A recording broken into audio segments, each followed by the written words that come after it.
পাশের মানুষের না হয়তো বা অন্য কারণ একটা আপনার এক ধরনের রুটি রুচি, এখন যদি কাজ না আসে, যারা কাজ করে তাদেরও তাদেরও একটা ইনকামের পথ আটকানো, বা যারা আপনারা মিডিয়ার মানুষজন আছেন তখন আপনাদেরও কিন্তু কাজে ব্যাঘাত ঘটান।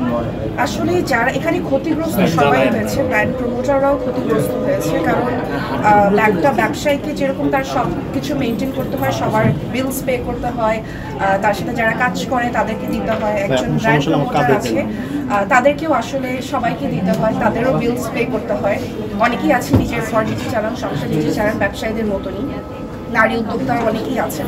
তো আসলে সাফারার আমরা সবাই, যারা আমরা প্রমোশনের কাজ করছি তারা আছি, যারা মিডিয়ায় কাজ করছে তারা আছে, আর বা দেখা যাচ্ছে যারা ব্যবসায়ী আছে তারা সবাই আসলে ক্ষতির সম্মুখীন একটা স্বল্প সময়ের জন্য আমরা সবাই হয়েছি, বাট আমাদের সবাইকে আসলে এগিয়ে আসতে হবে যাতে আমরা এটাকে উতরিয়ে যেতে পারি। রাতের শেষে দিন তো অবশ্যই হবে, তো একটা আমরা গভীর রাত পার করছি, ইনশাআল্লাহ যে সময় সকালটা হবে, সূর্যটা উঠবে, সবাই সুন্দরভাবে এটাকে সাদরে গ্রহণ করবে।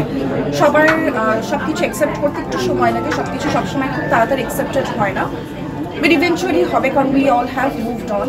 তো তাদের সবাইকে, কারণ এটা আসলে এক একজনের রুটি রুজি, এটা হয়তো বা আমার না, হয়তো বা পাশের মানুষের না, হয়তো বা অন্য কারণ একটা আপনার এক ধরনের রুটি রুজি, এখন যদি কাজ না আসে, যারা কাজ করে তাদেরও একটা ইনকামের পথ আটকানো, বা যারা আপনারা মিডিয়ার মানুষজন আছেন তখন আপনাদেরও কিন্তু কাজে ব্যাঘাত ঘটা, কারণ একটার সাথে কিন্তু একটা জড়িত।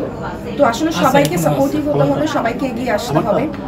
আর আমরা এখন যে অবস্থায় আছি, আমরা বন্যা সিচুয়েশন দেখলাম, আমরা পুরো দেশের মানুষ ছোট থেকে শুরু করে বয়স্ক মাঝারি সবাই কিন্তু আমরা এগিয়ে এসেছি, যেটা আসলে আমরা কখনো আগে দেখিনি। তো এটাই আসলে সময় হাতে হাত দিয়ে এগিয়ে যাওয়া।